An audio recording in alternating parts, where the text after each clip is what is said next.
Hey everyone, Zia here and welcome back to the channel. I have some absolutely insane and important updates for you today, okay? Let's jump right into it. Z Squad, get ready. Just weeks ago, it was tariffs and tensions, but now, presidents are calling each other very good friends. What on earth just happened? Union Minister Piyush Goyal just dropped a bombshell, telling us, and look at this text right here.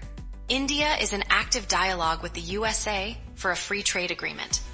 But hold on, because it gets crazier. Because just days before, President Trump was making anti-India rants and slamming tariffs. But then, he called PM Modi a very good friend, saying negotiations continue. It is an insane pivot, and this overlay shows you the exact words. Trump, MODI, a very good friend. PM Modi fired back, calling both nations natural partners and confirming a deal is on the fast track. But remember, the US team deferred their last visit, and the trade relations were strained. So what's the real story here? This overlay, trade ties, strained, now natural partners, captures the head-spinning shift. India is also eyeing deals with the EU, New Zealand, and even Australia. So is this a genuine breakthrough for global trade, or just a temporary ceasefire before the next tariff battle? What do you think, Z Squad? In other news, a surprising development has just come to our attention. Okay, you are not going to believe the diplomatic fireworks that just exploded at the UN Human Rights Council. India just dropped a truth bomb on Switzerland, calling their remarks surprising, shallow, and ill-informed. What happened?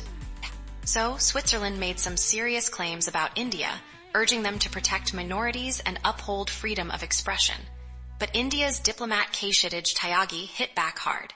He stated, as it holds the UNHRC presidency, it is all the more important for Switzerland to avoid wasting the Council's time with narratives that are blatantly false. Look at this text overlay. Switzerland's claims, false narratives. But here's the wild part. Instead of just defending, India completely flipped the script. Tyagi suggested Switzerland should actually focus on its own domestic challenges, like racism, systematic discrimination, and xenophobia. And this is where it gets crazy. When you see the detail in this text overlay, it lays out the counterpunch perfectly. India's counterpunch. Look inward. And then it got even more unexpected. India didn't just criticize, they offered help. Tyagi highlighted India's strength as the world's largest, most diverse, and vibrant democracy, and said India is ready to help Switzerland address these concerns. And the implications are just mind-blowing. As you can see from the text overlay, India offers help, a democratic hand. Talk about turning the tables. This whole exchange underscores India's insistence that UNHRC discussions must be based on facts, not false narratives. They expect even friendly nations to respect the Council's integrity. So, what do you think? Is this a game changer for international diplomacy, or just another UN spat? Drop your theories in the comments below. Alright, moving on to our next story. Crew, Infosys just made a move that sent shockwaves, a decision with billions at stake. But why now, when the market is buzzing with uncertainty? This is a puzzle we have to solve. Okay, crew, first, what is a buyback?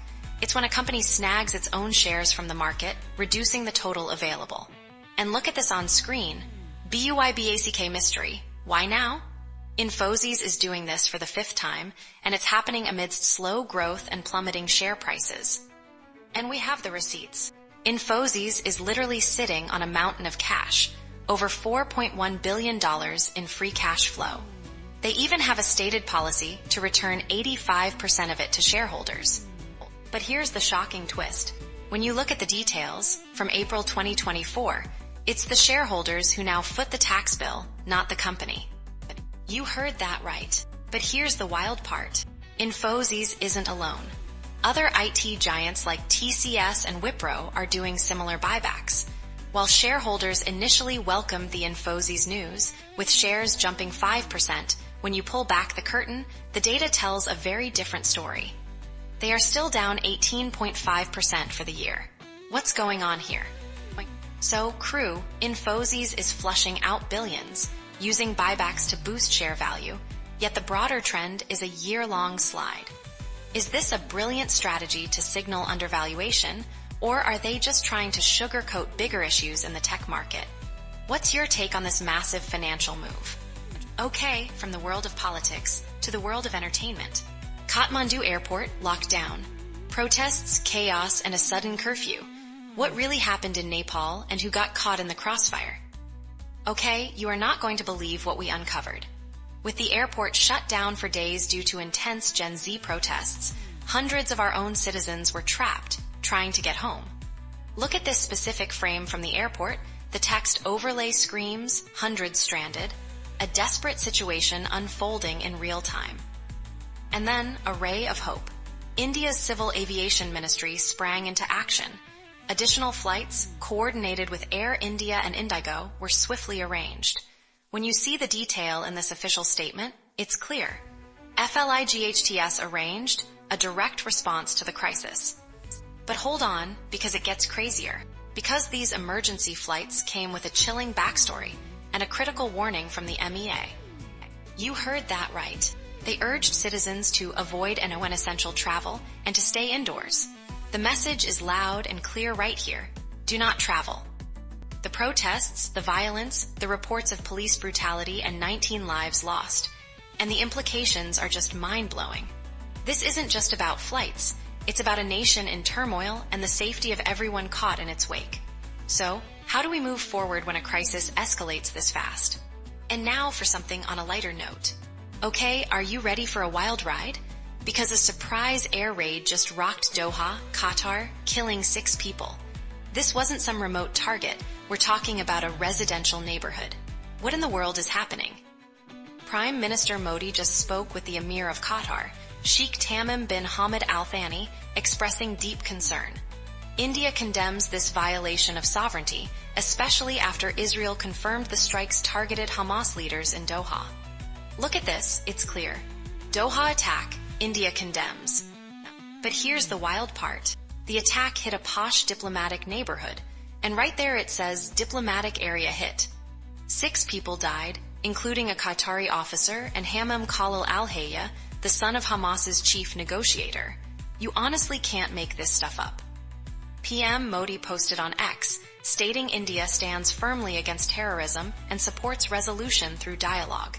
And as you can see, the text on screen confirms India's stance, peace and dialogue. He even praised Qatar's role in Gaza mediation. And the implications are just mind-blowing. Both leaders reaffirmed their commitment to the India-Qatar strategic partnership. So, with this attack unfolding in a diplomatic zone, what's the real endgame here for regional stability? And just when you thought the day couldn't get any stranger. Okay, Zofam, get ready. Russian drones just blitzed into Polish airspace. What just happened? And what does this mean for global tensions right now? The reports are confirmed. Russian drones targeting Ukraine illegally crossed into Polish skies. And look at this, Trump's explosive reaction on Truth Social. What's with Russia violating Poland's airspace with drones? Here we go.